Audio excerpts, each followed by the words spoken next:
Alright guys, so all 20 of the new buses are here, and real quick I'm going to show you the new numbers. So we've got 30, 53, which is a number we haven't had since 2017, 22, 32, 52, another number we haven't had since 2017, 94, which is going to be renumbered to 55, 31, then we've got 96, which will be renumbered to 56.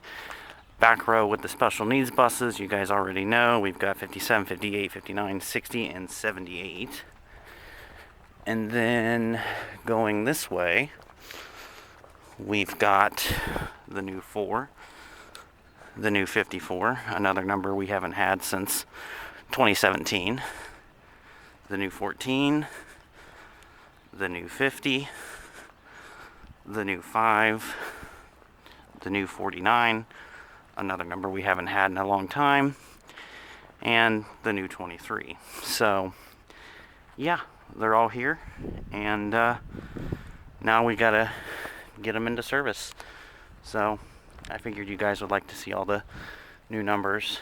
So, yeah,